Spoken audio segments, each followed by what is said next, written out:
هلا والله بالشباب. طبعا انا موجود دلوقتي في تيلبورج، مدينه هولنديه جميله جدا، وسبب وجودي في المدينه ديت بقى مخصوص اني جيت على حديقه حيوان. الصراحه هتكون مميزه جدا. حديقه ورايا هنا طبعا دي البوابه.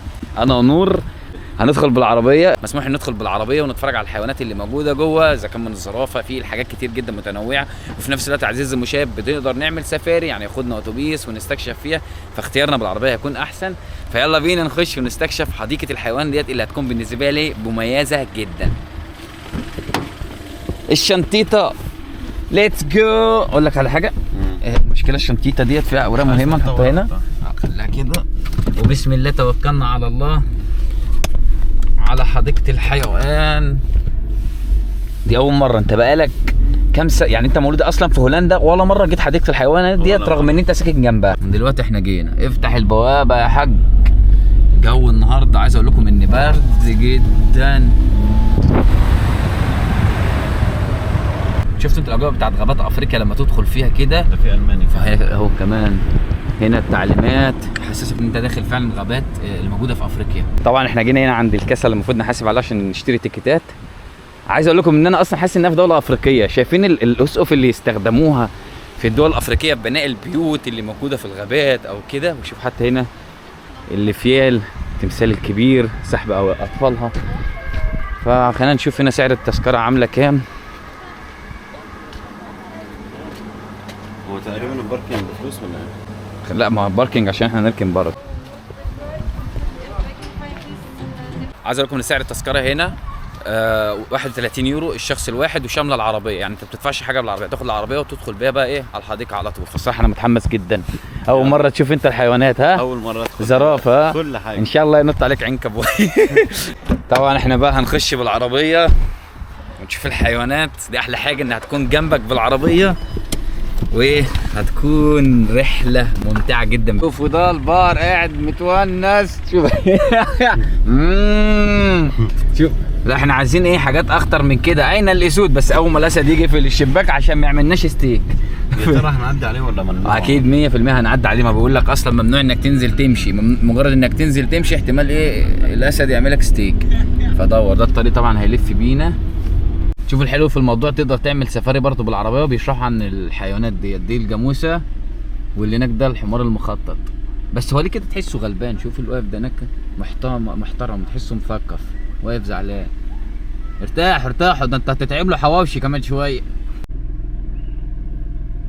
ايه يا زبره؟ ايه ده مكحل عينه. قول له نكته، قول له نكته. انا خايف يدخل على العربيه. لا يا لهوي، ده شكله بيستعد، ده شكله حامل. ايه انت بتعمل ايه؟ يا احمد انا حاسس ان هو هيدخل علينا. اوبا، بيقول لك هنا في ضباع. انتبه من الضباع من افريقيا. اين الضباع؟ شوفوا الضباع ده 1 2 3 بياكلوها فسيخ. شوفوا واحد هناك بيتمشى. ده نايمين اصلا في امان الله. يا عم دول كسله يا عم، مش واخدين على الاجواء دي بجد والله، مش واخدين. مفيش تفاعل خالص مع البني ادمين. دول ياكلوا البني ادمين بس ما يتفاعلوش معاهم. خش على طول على اللي بعده. سلام يا ضبائع. طالما ناس راكنه كده كتير يبقى في حيوانات ايه بقى حلوه. حرفيا كديكور الطياره ديت من اجمل الحاجات اللي شفتها بقى لحد دلوقتي. ده بقى بيعيشك فعلا الاجواء الاكشنويه. يعني ايه الاكشنويه دي؟ الاكشن يعني. ديت طبعا بحيره هيت على الجانب ده. فاحنا دلوقتي هنشوف ايه الحيوانات اللي موجوده دلوقتي. شوفوا ده الغزال الموجود هناك اهو، وده بقى الجاموس. خلينا نقرب منه شويه عشان نشوفه بشكل اوضح. شوفوا جاموسه واقفه في نص الشارع هناك اهي. شوفوا الجاموس ده، انا ملاحظ ان هو عامل استشوار في شعر جسمه كله، والشويه اللي نازلين على وشه دول ما شاء الله. شكله عامل ازاي؟ ما هي الجواميس ديت اصلا جايه معظمها من البلاد اللي هي افريقيا، استراليا، الاماكن ديت. وتلاقي الوانه هنا مختلفه. جود باي. ما اقول لهم زعلانين ليه كده. خش على الحيوانات اللي بعدها. شوفوا شويه الجاموس دول ما شاء الله. انا اول مره اشوف اصلا السحن الحلوه ديت. تحس ان هم في نفس الوقت اصلا شبه الغزال. ده الجمل اهو ما شاء الله على شكله، بس حلقين له شعر من ورا، ولا هو جرب ولا ايه مش عارف. دي بط.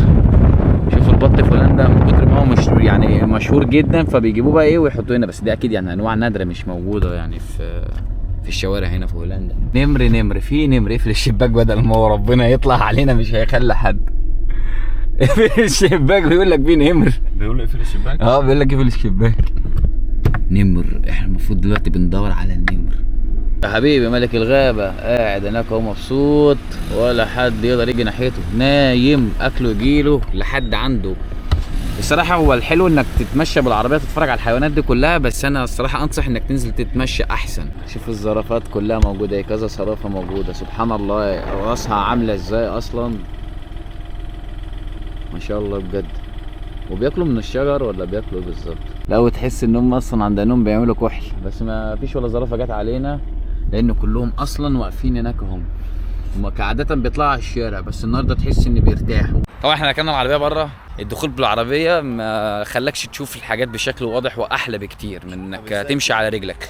فدلوقتي احنا ركننا العربيه ورا في الجراج، وهنضطر ندخل بقى تاني الحديقه من هناك. هنا كده الدخل اللي على اليمين، ندخل الحديقه تاني بنفس التذكره عادي، ونشوف من جوه هتبقى عامله ازاي. احلى ماشي، دي الدخله احلى بكتير، مباني موجوده هيت كده احسن من العربيه بكتير اصلا.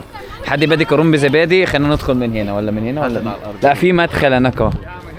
لا في دي كتاكيت اهي. لا، واول ما جينا قال لك الاسد هيمشي جنبك والزرافه والحاجات ديت. احنا جينا لقينا الاسد نايم وعنده خمول اصلا، كسول مش عايز يتحرك. والله عنده التهابات. شوفوا ده، اوبا دي القرود. هو ما يعرفش يعدي الميه؟ لونه اسود ده، لا ما اعتقدش. تعرف تقلد صوت القرود؟ اصدقاء. لو مش حاطين الميه يلا راح يمسكه. يلا بينا. ايوه دي هنا الغوريلا اهي، الغوريلا يا حبيبي. شوف ده العملاق ده بقى احنا هنوصل له دلوقتي. ده غلبان، ده ملوش في الاكشن، ده بتاع اكشن. ده اول مره في حياتي اشوف غوريلا هناك اهو. ده القرود ودول الغوريلات. هو قاعد تعالى يمين شويه بس. شوف دول عمالين يلعبوا زي وردان، بيتنططوا في كل مكان. هي الغوريلات قاعده محترمه كده النهارده. شوفوا الغوريلا اهي نايم حاطط رجل على رجل كمان. شوف النسانيس قاعد باشا. ده بص عليا بيقول من العسل اللي بيصور ده. شوفوا هي ديت القرود، شوف شكلهم عامله ازاي. كل دي فخده. شوف قاعد بيتشقلب ويلعب. انت تعرف ان القرد كان انسان اصلا يا جدع؟ انسان مين يا عم؟ ده بير، وديت على اساس ان لابتوب قديم. ايه ده؟ ما بيدوس؟ لا ما بيدوس، ده كيبورد محجر حاطط عليه امير. ودي حاجات بعد الاستعراضات الراديو اللي كانوا يستخدموها زمان. الناس اللي كانوا مثلا يجوا يصطادوا الحيوانات بيقول لكم هنا كان الامن او الحراس ازاي يحموا الطبيعه، ازاي كانوا يسخنوا الاكل، ازاي كانوا بيسمعوا الراديو وبيتكلموا في الياسلكي. عندكم محشي؟ ليتس جو. هي حلوه بعض الديكورات ديت يعرفوها عن التاريخ الماضي، عن الاهتمام بالحيوانات وازاي كانوا بيتعاملوا مع الطبيعه. شايفه حاجه جدا مفيده، يعرفوا الناس ازاي كانوا بيعيشوا المعاناه ديت. كل كوخ بنمشي ونقابله هنا الصراحه بيعيشك اجواء حلوه، ويوريك ايه الحاجات اصلا اللي موجوده جوه هنا. بيقول لك ان ازاي كانوا بيعالجوا الافيال لما يحصل فيها مشاكل، او مثلا يمشي ويدوسوا على بعض المخلفات اللي البشر بيرموها في الارض، السلوك الحديديه وكده. وهنا بيقول لك ممنوع طبعا كانوا يصطادوا وحيد القرن ويقطعوه هنا وللاسف ياكلوه، فده برضو غلط وحاجه نادره جدا لان هينقرض اصلا وحيد القرن. وتعالوا نخش ونشوف المبنى ده. واو ده شكله جميل جدا. طبعا المبنى ده كانوا بيخزنوا فيه المعدات والاسلحه لحمايه الطبيعه وكمان الحيوانات النادره. بدأنا ندخل في الاكشن. ايه ده؟ شوفوا عربيه طبعا خبطه في شجره هنا مكسره العربيه، بس بجد يعني حاجه حلوه ان يخلوها كده كديكور. تعال نخش نستكشف الكوخ ده. تعال شوفوا دي. الناس عماله تخرج منه. خلينا نشغل بس الفلاش. هي دي الحاجه الوحيده اللي مخلينا اتحمس. ده في حد نام جوه ولا ده سرير ده؟ ده الناس اللي كانوا زمان يجوا. ولا متخافنيش، دي الحياه البدائيه عند البشر. يا ما شاء الله، اول مره في حياتي اشوف فيل، بس دول كبار في السن. ايه نايم وهو واقف؟ لا والله شايلين الهموم على كتافهم. Do you like the elephant?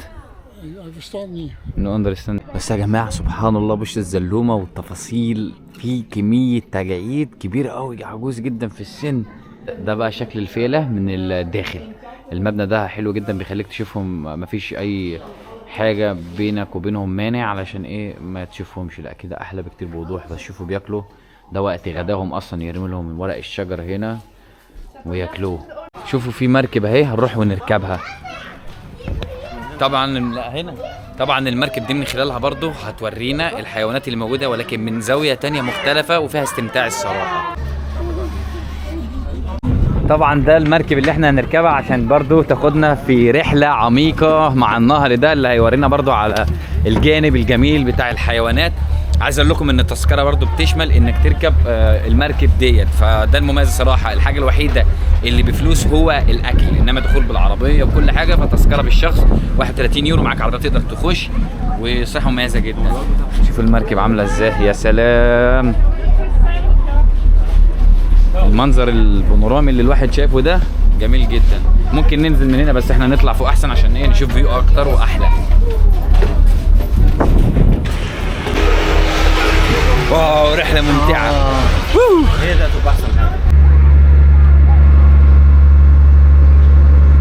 صراحه حسيت انك وانت داخل المركب الرحله بتكون ممتعه اكتر من العربيه والماشي.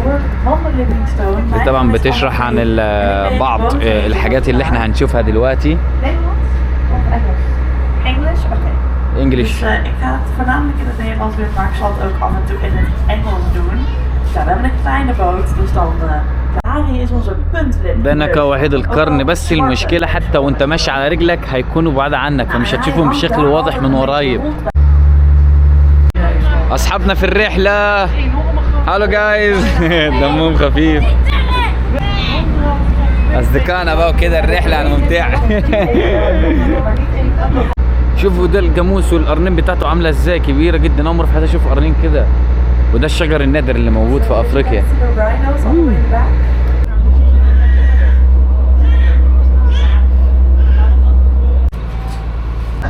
دي احلى زاويه تصوير وممكن الواحد يشوفها بالعين المجرده الصراحه، من الاشجار ولون النهر هنا مع السماء تحفه. يا جماعه عايز اقول لكم ان في انواع كتير جدا من الجواميس هنا.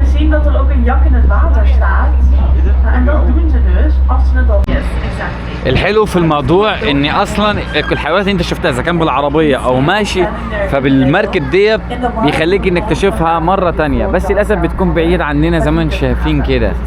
حتى لو ماشي بالعربيه حسيت ان هو اقرب شويه لان كان يطلعوا على الطريق بالصدفه كده كنا نشوفهم، ولكن انت ماشي او بالمركب فزي ما انتم شايفين بيكون بعيد كده. فالصراحه ديت واحده من السفاري الجميله اللي انا مستمتع بيها اول لحد دلوقتي.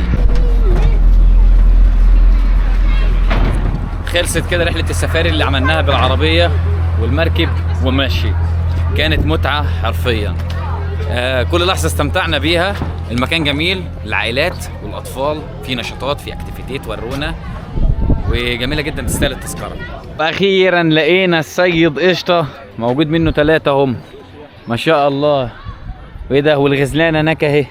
الحلو في الموضوع ان الحيوانات دي واخده راحتها، كل مكان حاطين فيه حيوان مختلف تلاقيه حاطينه جنب النهر عشان يشرب، عشان يستمتع من النهر ويستمتع في نفس الوقت الاكل والاجواء بتاعته، عشان يكون برضو المناخ المناسب ليه. وبكده يا شباب يكون وصلنا لنهايه جولتنا. جربنا كل حاجه موجوده هنا في الحديقه، استمتعنا جدا بالسفاري الصراحه. اشوفكم فيديوهات جديده وفي دوله جديده هتعجبكم جدا قريب ان شاء الله. مع السلامه.